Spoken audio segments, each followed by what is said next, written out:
So good evening to everybody that joined us. I'm very, very happy to be here. For those of you who this is their first time, I'll introduce myself. My name is Dan Kaufmann. I'm a research assistant professor here at the university, Department of Neurology. And the headache school, each and every end of the month on the fourth week, we're always going to be doing some kind of a workshop that is called Tools and Techniques for Migraine Management. And the reason is because we consulted with the Department of Neurology and with the headache school, and we realized that, yes, information is very important, and this is why we keep getting very important and good lectures on the second week of the month. But we also realized that people very much are interested in techniques, something they can take with them to their lives, something that they could actually use starting from the end of the session and take that to their lives. And so what we're doing in this fourth week of the month, each and every fourth week of the month, we're choosing different topics. And we're giving a presentation, but we're also giving tools. So it's always going to be some information accompanied by a skill or a technique that is very simple to use, very easy to know, and people can learn about it and get introduced to that and use that afterwards in their lives. So this is actually what we're going to do today. And I'm going to share my screen right now. And just a second. Oops, I see that I can't share my screen. So Chris, can I share my screen, please?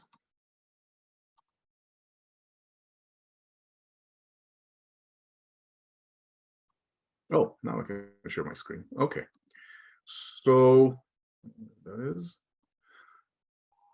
okay. I don't know what just happened now. Oh, so sorry, there's a little glitch.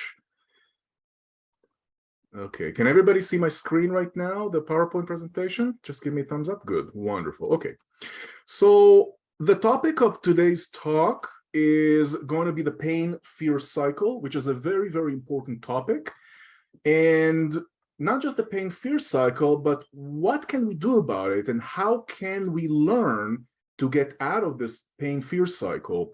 So what we're going to do today is we're going to talk about pain in general, because it's important to understand, before we talk about the pain-fear cycle, it's important to understand and remind ourselves what pain is, where did it come from, what's the essence of pain, why do we even need pain in our lives, and then talk about some more information about pain and pain in relation to migraine, and then talk about the pain-fear cycle as a general concept and see what are some things, and there's a lot of things we can do about it, but one small thing we're going to learn today is a certain technique called somatic tracking that could help us better manage our pain-fear cycle.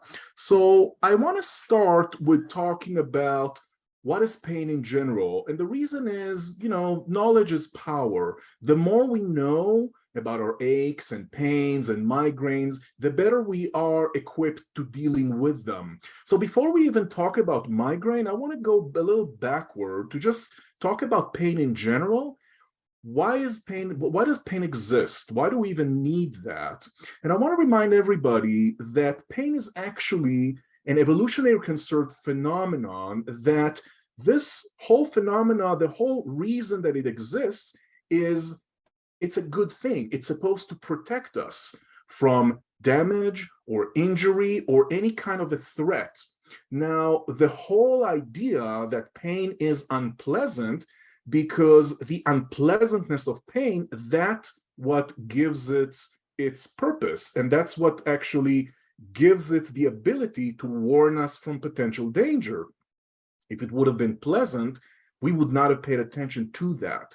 So the unpleasantness of pain actually serves its purpose to warn us from potential or actual tissue damage or any kind of danger. So these are the main points that I want you to get from that of course, pain is unpleasant. We don't like pain. No one likes to have pain.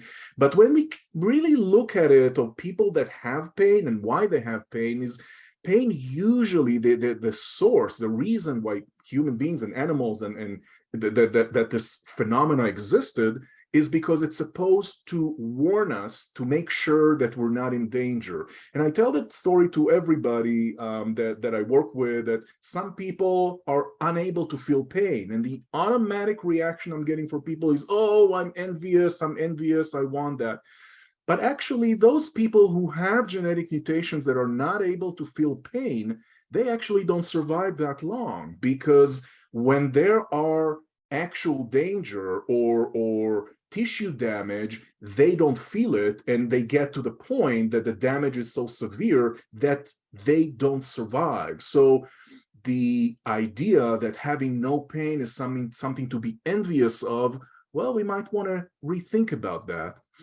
Now, another thing I wanted to mention about pain is that every pain has both a physical component and an emotional component. What I mean by that is that we can all, when we have a pain, like if we stab our foot, or if I don't know, if something happens to our hand, we can locate the pain and give all the sensory physical components of it. We know where the pain is in our foot, in our head, in our hand, and we can assign qualities to the pain. It's burning, it's shooting, it's pricking, it's electric-like, and all of those sensory components. Those are the physical aspects.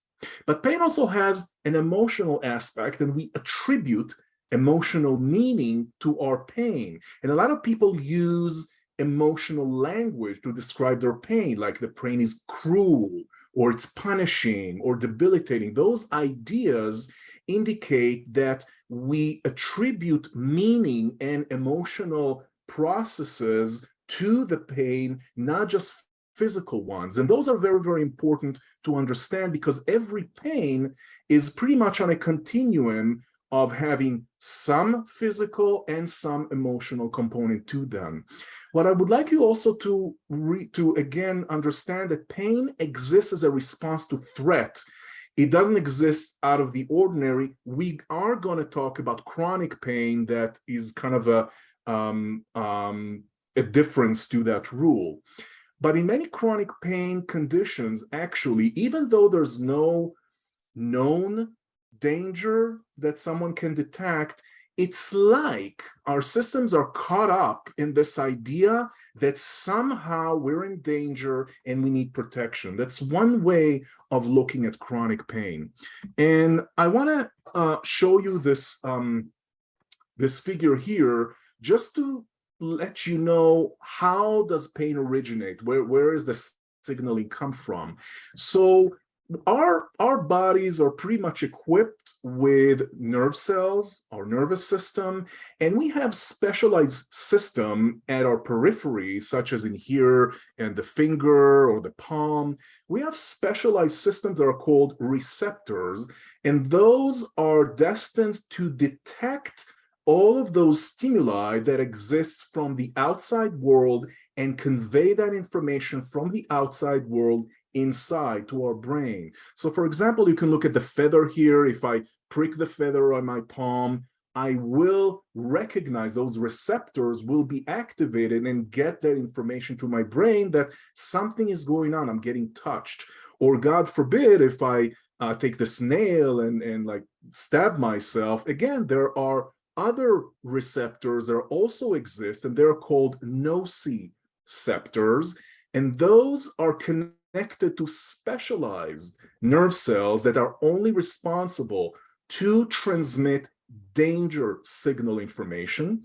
So from the periphery where the danger or the damage occurred, the information goes all the way through those specialized nociceptors to our spinal cord, and the information from the spinal cord goes to the thalamus and to the brain, to many different areas where where the danger signal is being processed. What this tells us is that the information is going from the periphery all the way to the brain. However, the process of the periphery is not painful. This is a danger signal. It will be painful only if the information goes to the brain and the brain decides, oh, yes, this is danger. I need to start the pain signaling. This is what I want you to get from it, that in the periphery, even if I stab my toe or do something that is damaging, pain doesn't start in the periphery. Pain only starts after the danger signal goes all the way to the brain, and only if the brain decides that we are in fact in danger, that's where pain would initiate. And that's an important point that I will get back to it shortly. So just to reiterate what we just talked about, pain always starts not with a pain signal, with a danger signal. The danger signal always originates in the periphery or somewhere inside our body, but I don't want to confuse all of you too much. The signals that are danger signals are interpreted by specialized peripheral receptors called nociceptors. Is also the term of those specialized nerve cells that are transmitting the danger signal to the brain. The information transmitted to the spine versus, via electrical signal, that's how nerve cells communicate. And from the spine, the danger signal reaches to the brain, and there it's being evaluated. And then it's like there is a logical story that is being processed. What just happened? Where did it happen? What does that mean? Did it happen in the past? And all sorts of information in a fraction of a second takes place in the brain.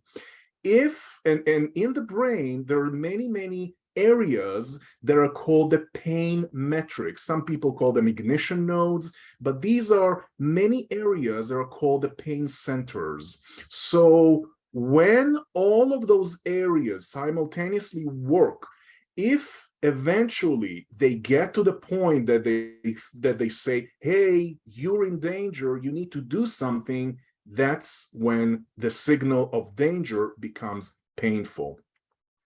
So again, the whole concept of pain indicates that pain is in the brain, not anywhere else. And as we know, people that are amputees, like they lost an arm or a leg, sometimes feel pain in those areas, even though those areas are missing. And that, again, just tells us that pain doesn't exist in the periphery, it does exist in the brain. Another important thing that I want to, pretty much the basic message that I want you to get from it, is that if eventually, after all of these processes in those different areas of the brain, if the brain determines that you're in danger, then it will produce a pain signal. And that's important because we're going to work in this session today with exactly that pain signal. I want to show that picture again as a proof of what I'm saying about how the brain interprets what happens to us. This is an actual true story. It happened in 1995, I think, or somewhere around that time. And that picture was taken in the hospital by a builder. He was about 29 years old. He was on a working site, and he probably jumped, and that nail pierced through his boot. Now, he went to the emergency department. He was in such agony and so much pain that they needed to sedate him. He was really in a lot of pain. What was interesting is when they took the boot out, they realized that the nail never touched his skin.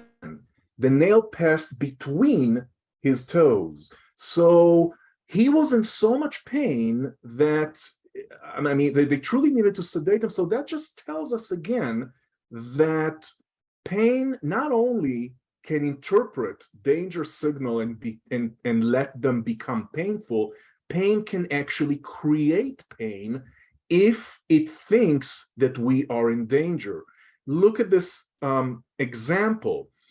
There is no tissue damage. There was no danger, so to speak, but the person was so convinced that this nail pierced its foot that he actually reacted in very much pain. So our brain is not just able to interpret signal as painful, it can also create pain based on perception. And that's another thing that I want you to get from it. What happens with migraine? Because this is headache school, and how does migraine fits all of those things? So first of all, the processes of migraine are somewhat similar. The theory that exists nowadays, and there's a wonderful lecture on migraine pathophysiology that I definitely recommend all of you watch in the headache school, which is much more elaborate than this slide, but just briefly, the main theory that exists indicates that there is a phenomena called CSD, or cortical spreading depression, that is actually the pathophysiological basis when people get auras, visual auras. That's pretty much what happens, but I don't want to elaborate on that too much. But that activity activates the trigeminal vascular system. So just like I showed you previously, that there are specialized nociceptors from the periphery, from our palms, from our feet, we also have that in those sheets that are encapsulating the brain. Like the dura that is called here, there are three sheets. One of them is called the dura matter, and those sheets are enriched with those pink processes as shown in here that are nociceptors that transmit danger signals from the area of the cranium or the head. That information goes from there to the spinal cord, and just like other pain signals, goes to all of those different areas where the danger signal is interpreted as painful. Now, what is happening with chronic pain? Because up to now, we just talked about acute pain, how the signal comes, and so forth and so on. With chronic pain, the longer the pain, the more sensitive this danger signal becomes. There are specialized systems physiologically that make changes, and they become much more sensitive. The pain threshold seems to be reduced when the longer the pain. So some people with migraine, actually, it's hard for them to comb their hair or put their head on the pillow. Everything is very, very sensitive because the threshold has been reduced after so much prolonged pain. And it's like the brain needs to adjust itself to all this flood of information, and thereby the brain itself becomes much more sensitive. It's like the whole area is flooded with information that keeps coming in, keeps coming in. And if we want to make an analogy, it's like there's an orchestra that normally can play all sorts of tunes. When in chronic pain, it's like this orchestra can only play one tune, and that's the pain tune. It's like this whole system has been hijacked by pain.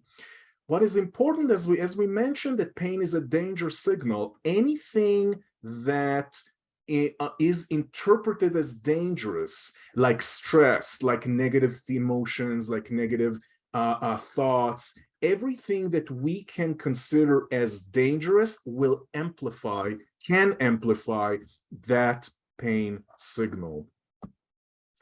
So what do we learn from all of that? First, that pain is in the brain. It's not, and I want to emphasize, when you say pain is in the brain, it doesn't mean that pain is imaginary. No, it does mean that pain is real, but the only organ in the body that actually can identify pain and interpret this danger signal as painful and let us know about it, the only organ is actually the brain, and the brain is in the head also. So when people say pain is in your head, it doesn't mean that it's imaginary necessarily. It does mean that the physiology of pain interpretation relies on the brain. There's no other organ that is able to interpret those signals and create pain other than the brain. The brain can create pain if it thinks, or if the idea is that we are in danger. So pain signals can also be amplified. And any danger signal, like negative emotions, like stress, trauma, or whatever that is, that anything that also includes fear, negative emotions, negative thoughts, all of those can amplify that signal and increase that danger signal, resulting in more pain. Now, of course, when we have chronic pain, it's like we can't do anything else. It's like we can think, we can focus. It's like the brain is hijacked by those signals. But there's stuff that we can do now that we have a basic idea of what pain is. There are some things, and there's a lot that we can do, but one of the things that I wanted to focus on this presentation is actually the pain fear cycle, because if we know that pain is actually a result of a danger signal, and if we also know that anything that can amplify the danger signal can increase pain, so fear, stress, anxiety, all those other things have the potential to also increase pain. Now, the pain fear cycle is something that is very logical, because when we are faced with chronic pain, when we have attacks that we can't anticipate, it just happens, like migraines. It happens, and we a lot of times don't know when it's going to happen. So we are automatically, and that's a natural thing, we are automatically going to be fearing when is the next time I'm going to have the migraine or the pain or so forth and so on. That is what we call anticipatory anxiety. When we are anticipating that something bad is going to happen, when is the pain is going to happen, that's anticipatory anxiety. That anxiety itself has the potential to increase that danger signal. So when we increase that danger signal, we increase the pain.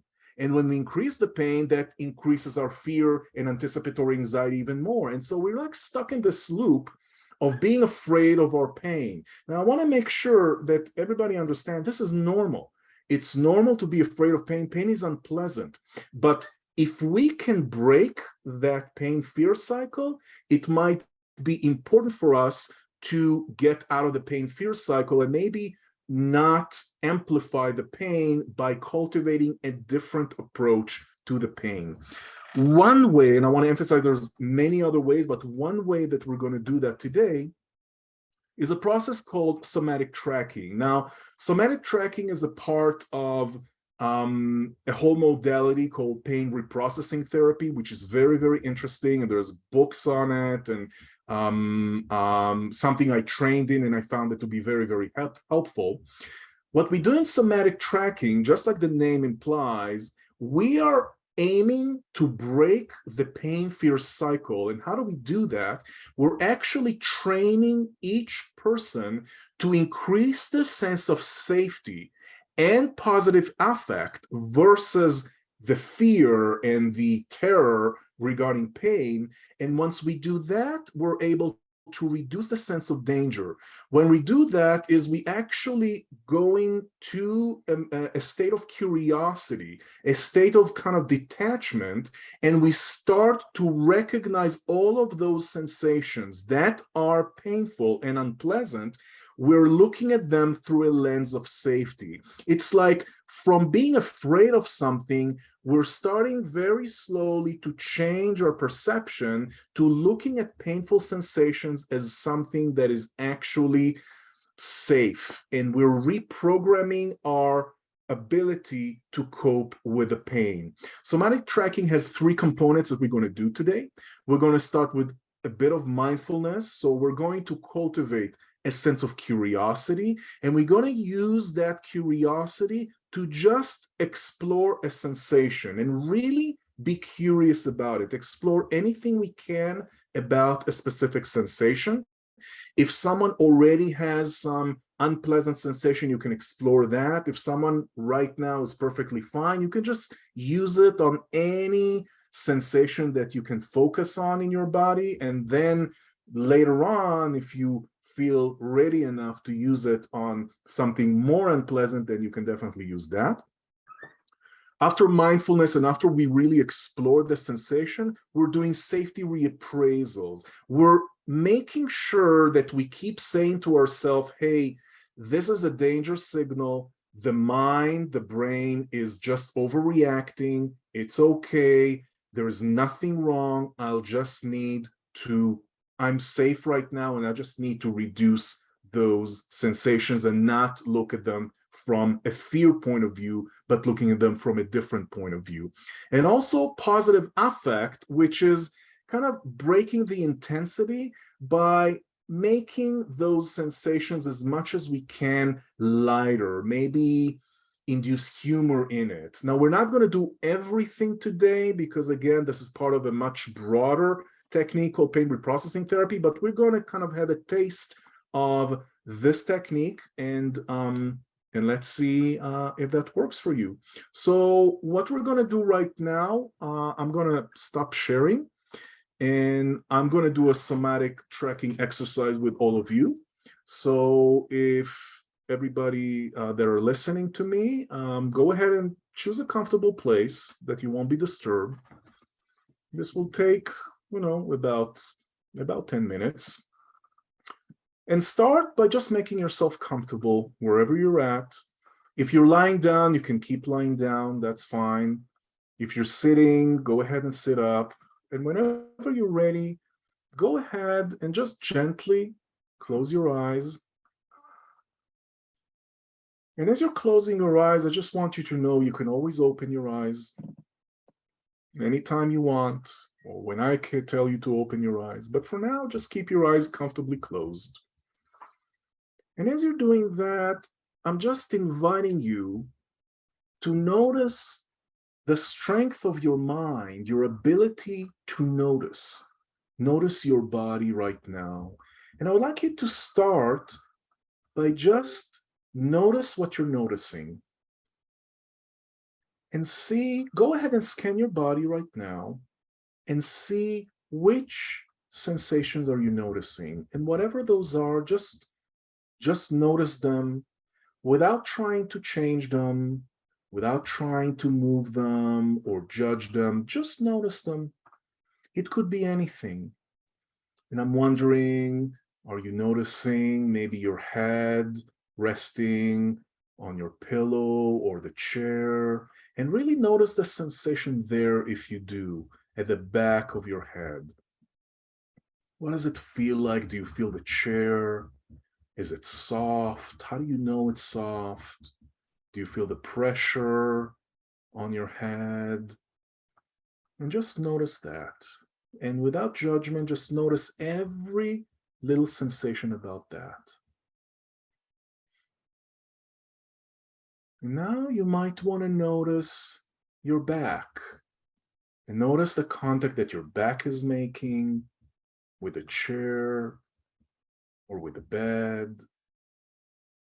And notice everything you're noticing on your back. Noticing how your back is. Is it the lower back or upper back or both? And notice what sensations are there. Is it warm?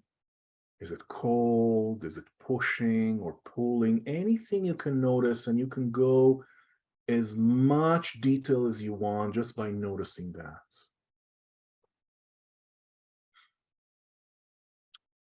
And now I'm inviting you to notice your feet. Maybe your feet are on the floor, or maybe they're on the bed.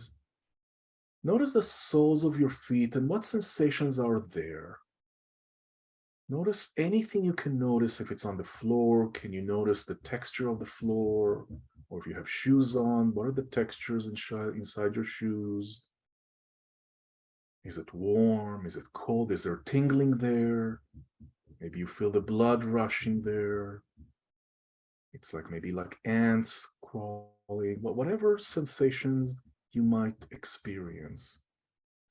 And already notice how your brain is so incredible by its ability to shift attention from one place to the next and to the next. And you might want to surprise yourself when you pay attention to a specific sensation.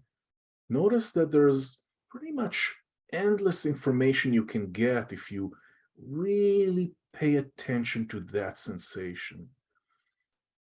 And so with that in mind, I'm inviting you now to think of a time that you were curious about something, whatever that may be. Maybe it was a book that you really wanted to read or really wanted to finish or couldn't put down. Maybe it was a skill that you wanted to take on and you were so excited about learning and mastering it and knowing more about it, or maybe it was someone you wanted to get to know. Any time in your life that you really felt curious about something. And as you're doing that, really connecting to a sense of curiosity, I'm inviting you to notice the sensations in your body that let you know that you're curious. Where do you feel that? And just notice that just by thinking of curiosity, you can automatically connect to that resource, to that sense of being curious. And what we want to take that curiosity with us so we can explore sensations together and really be curious about them.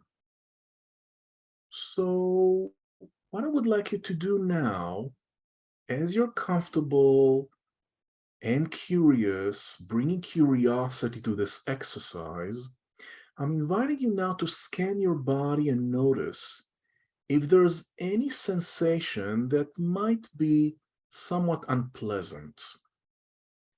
And if you don't have anything that is unpleasant, go ahead and choose any sensation anywhere, even if it's neutral, and just focus on that. No matter what, just choose a sensation. Could be unpleasant or something that is neutral, even something that is pleasant. But as you're doing that, I really would like you to familiarize yourself with that sensation and take that amazing curiosity that you brought with you and really explore all the qualities of the sensation. And really go ahead and ask yourself, what is the quality of the sensation? And go ahead and notice the location of that specific sensation. Where is that exactly? And notice whether the qualities, they could be anything. They could be pushing, they could be pulling, they could be hot or cold. Notice if it's maybe vibrating, or is it still? Is it moving? Whatever you notice about that sensation, maybe you want to give it a metaphor, like maybe it's like ants crawling, or maybe it's like thunder, like electric, like electricity, or anything you want to think about that gives you an idea about the quality of the sensation. And as you're doing that, resist the idea, the temptation to push the sensation aside. Right now, really use curiosity. And remember, we're not trying to change anything. We're not trying to change the sensation. We're not trying to push it away. We're not hating it. We're not doing anything. We're just noticing. Right now, we're just noticing anything we can about the sensation. And you might surprise yourself that the more you just sit and notice and resist the temptation to push it aside or judge it or want it to go away, just resist that and just stay with that. Just stay with that sensation and see if you can learn. What can you learn from that sensation? Anything the sensation can tell you. And go ahead, describe exactly the location of the sensation. If it's in your head, whereabouts in your head? Is it on the front? Is it in the back? Is it inside or outside, or maybe both? Is it just some area of your face or your head? How far does it go inside your head? Really identify all of those qualities of the location of the sensation. And as you're doing that, notice if it's widespread or localized. Notice everything you can about the sensation. And as you're doing that, I really would like you to keep watching the sensation with detached curiosity, as if you're an observer, like an investigator. that really investigate that sensation, just wanting to know anything and everything about it. And as you're doing that, just withhold any fear, any judgment, any opinion you have on it. Just sit with it and observe it. You're just noticing it right now.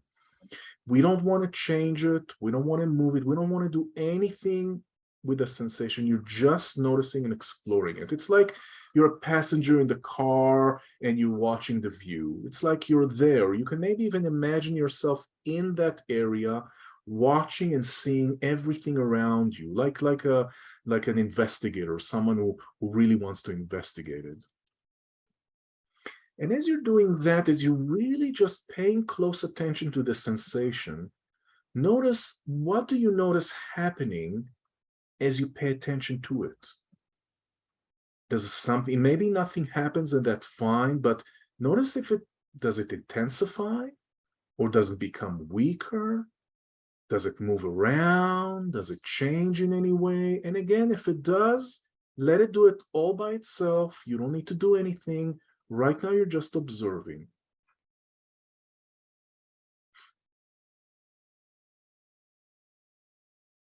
And as you're doing that, noticing the quality of the sensation, and I know it might feel as if something is wrong or something is going on in your body, but as you're doing that, I would like you to keep watching the sensation and just reaffirm to yourself that you're strong, that everything is okay, that your nerves are okay.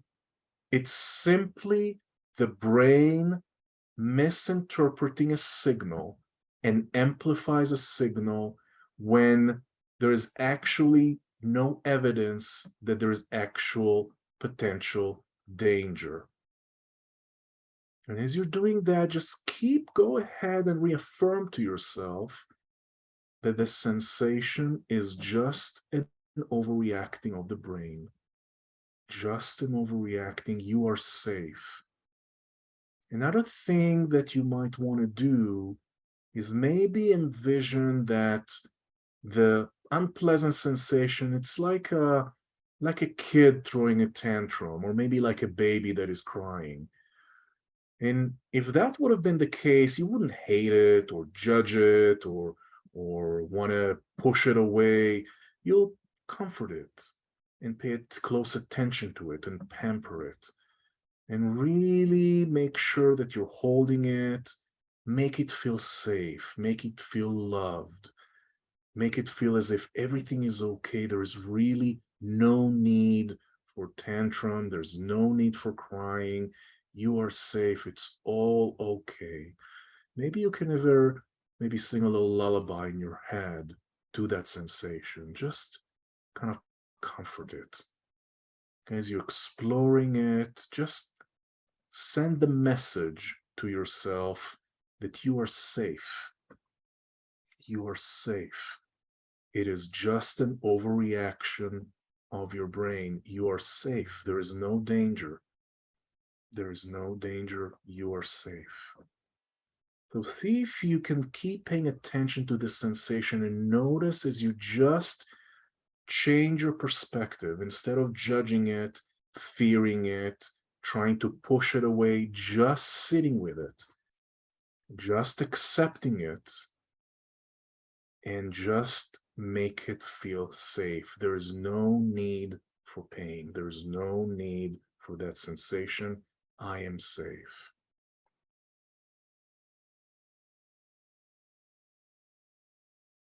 As you keep exploring it, just go ahead and just notice everything you notice about the sensation. And you can do that as many times as you want or as long as you want, but keep just reaffirming to yourself that the sensation is just an overreaction.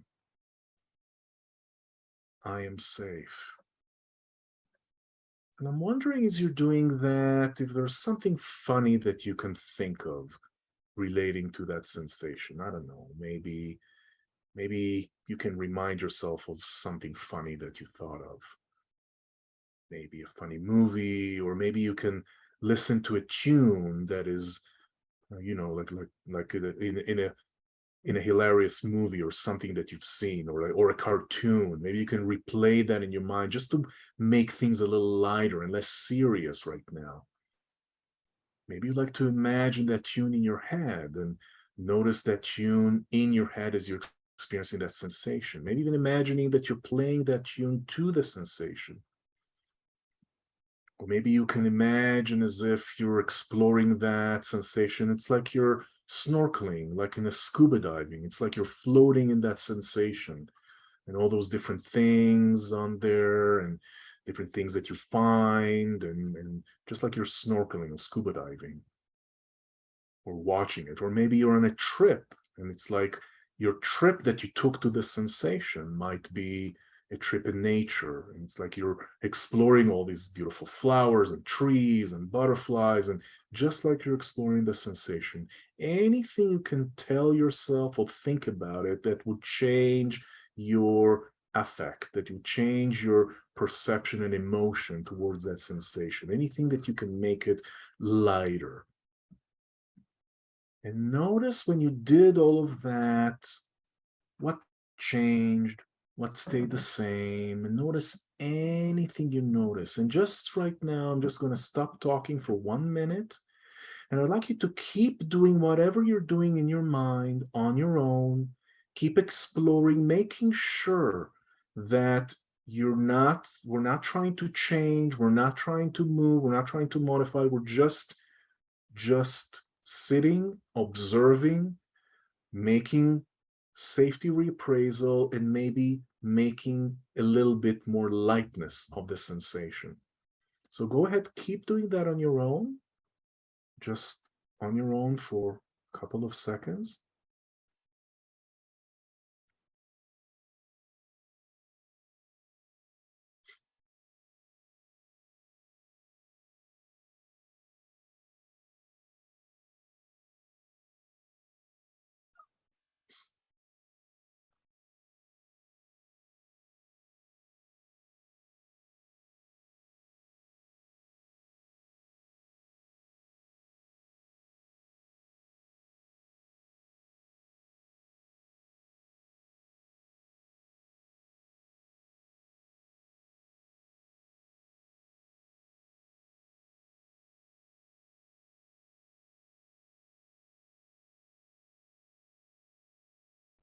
Okay, and I want you to notice what changes that you've done, what helped, what stayed the same. Notice anything you're noticing.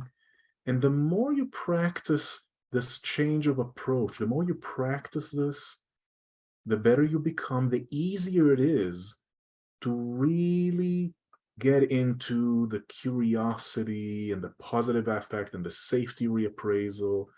The more you do it, the better it becomes, more automatically it comes from you. But for now, just now allow the sensation to just let go. Just allow it to be. And notice your entire body right now as a whole. And as you're doing that, as we're approaching the end of the exercise, I'm going to ask you now just to notice your body as a whole. Notice everything right now. The pleasant, the less pleasant, and maybe those sensations that are actually neutral. Notice your entire body as a whole. I'm going to start counting from 1 to 5. When I'm going to get to 5, you'll be here in the room with your eyes open, feeling normal in every possible way. Starting from 1, slowly getting to the here and now. 2, get more awareness of the room, where you're at, where you're sitting. Notice more sensations in your body. 3, you're almost there. You might want to wiggle your fingers and toes. Might want to move in the chair a little bit. 4, you might want to stretch your arms and stretch your legs and kind of move a little more in the chair. We're almost there, and whenever you're ready, as I'm going to say 5, you can open your eyes, be in the here and now, normal in every possible way, and bring to the present moment all the learnings and skills that you got from this little exercise.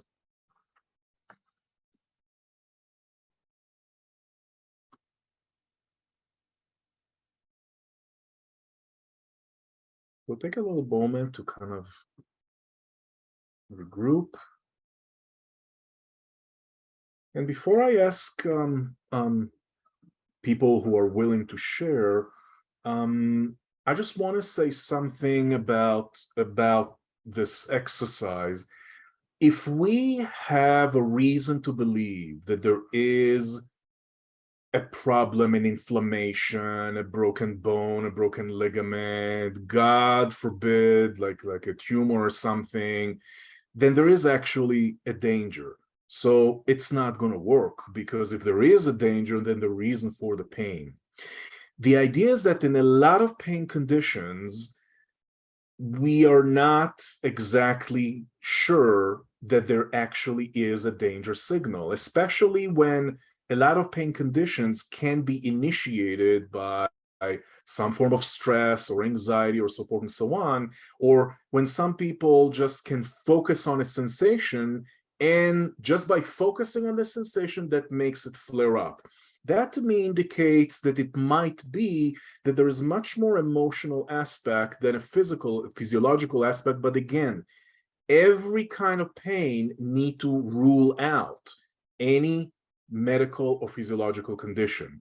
When there is no finding of there's actual physiological something that is wrong, an affective approach of addressing pain with a safety lens, or with an idea of be just being mindful of it and with lightening up the sensations, can go a long way. So I want to emphasize, this is not, it's not for any kind of pain. We always want to rule out when there's a physical component, medical component. That's the first step.